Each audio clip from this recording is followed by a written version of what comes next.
En 1945 había terminado la guerra más devastadora y brutal que se había vivido, y lo único que se esperaba era paz y tranquilidad. Y así ese mismo año se creó la ONU para que esta velara por la paz mundial y evitara nuevos conflictos a gran escala. Sin embargo, parecía que la ONU se sacaba los mocos y jugaba con ellos, ya que lo único que nos trajo la Segunda Guerra Mundial fue una tensión y un miedo de una posible guerra nuclear. Se pensaba que después de toda la catástrofe el mundo se estabilizaría y que las dos grandes potencias, que eran Estados Unidos y la URSS, serían unos panas muy frescos.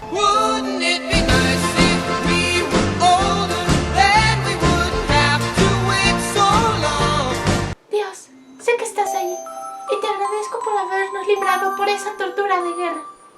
Ahora, por favor, que no haya más conflictos. Amén.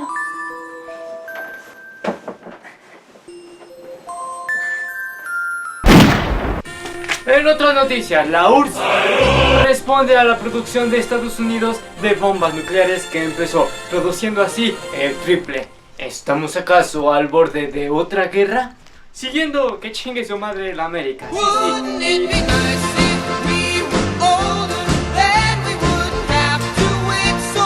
Se pretendía que la ONU fuera un lugar de reunión para que se evitara un mundo multipolar, pero terminó siendo un lugar donde Estados Unidos y la URSS criticaban sus modelos económicos, políticos y sociales, tratando que aceptaran su modelo como el correcto. Pero, a ver, hay algo que no entiendo, teacher. Dime. Y es que si se unieron en la Segunda Guerra Mundial para derrotar al eje, ¿por qué ahora se pelean? Te diría que esa es una excelente pregunta, pero la respuesta es muy obvia, pelmazo. Lo que pasa es que Estados Unidos siempre ha tenido un sistema capitalista. Esto quiere decir que su sistema económico se basa en la propiedad privada de los medios de producción, con el propósito que el capital crezca. ¿Y qué es el capital? ¡A eso voy! El significado de capital de forma general es la cantidad de dinero que tiene un individuo.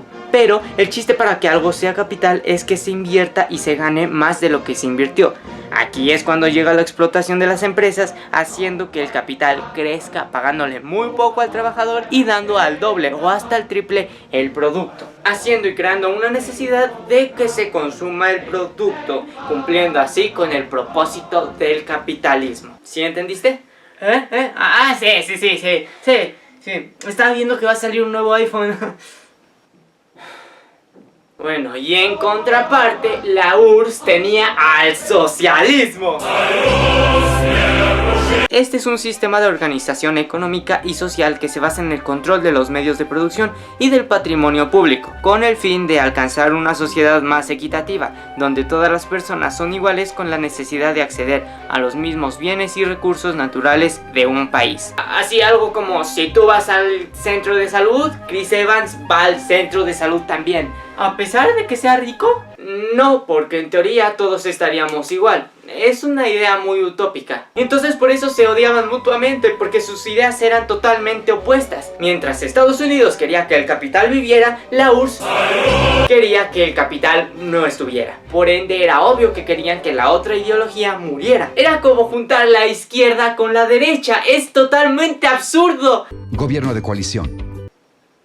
Bueno, era como poner negativo con negativo, se iban a repeler. Y con esto, bandita, llegaba la Guerra Fría. Llegaba la competencia para ver quién era mejor. Uno se tenía que ir. Así empezó la aceleración en avances científicos y tecnológicos. Empezaron los primeros intentos de quién iba a ir primero al espacio. Por ejemplo, la perrita Laika, que fue el primer ser vivo en orbitar la Tierra. ¡Ah!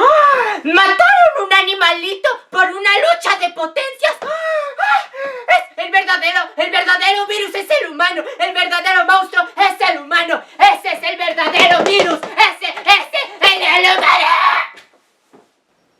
Bueno, entonces empezó una lucha para ver qué sistema era el dominante. Las dos potencias empezaron a tener miedo de qué ideología se iba a ir, así que empezaron a invertir en propaganda. Esos güeyes que se creían los anuncios. Sí, justo como la propaganda nazi. Esos güeyes que se creen todo. Ah, no manches. ¿Ya viste el comercial de tequila? ¿Ya viste el comercial de tequila que defiende a las mujeres? Guau, guau, guau, mis respetos, guau, guau. No, qué huevo los de Tecate, guau, guau, guau, no, guau, guau. Sí, sí.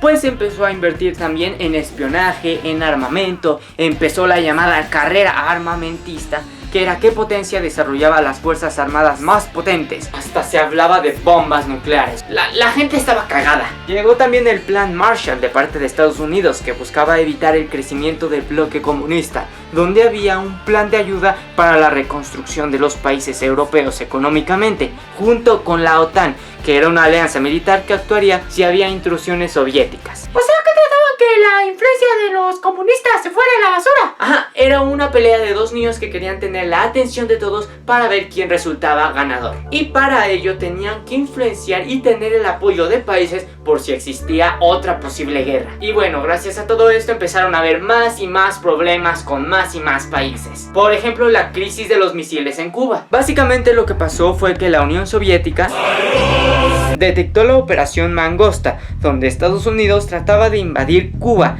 Al saber esto, la Unión Soviética le informó a Cuba y, aprovechando la situación, le sugirió instalar misiles en los bordes de su isla.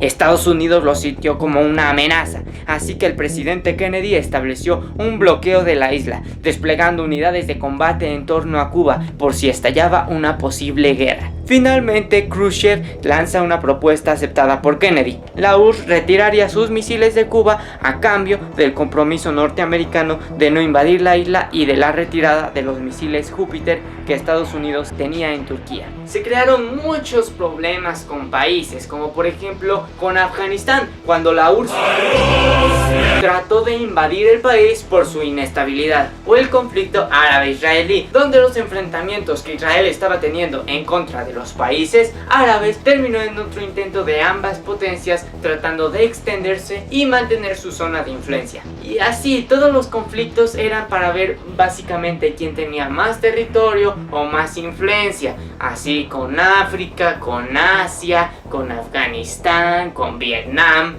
Me parece también que otra cosa que sucedió fue lo del muro de Berlín, ¿no? Sí, esto fue ya casi cuando terminaba la Guerra Fría. Y bueno, como saben, cuando terminó la Segunda Guerra Mundial, Alemania fue dividida en República Federal Alemana y República Democrática Alemana, construyéndose así el muro de Berlín, separando a familias y amigos durante 28 años. Los berlineses tuvieron influencia por la...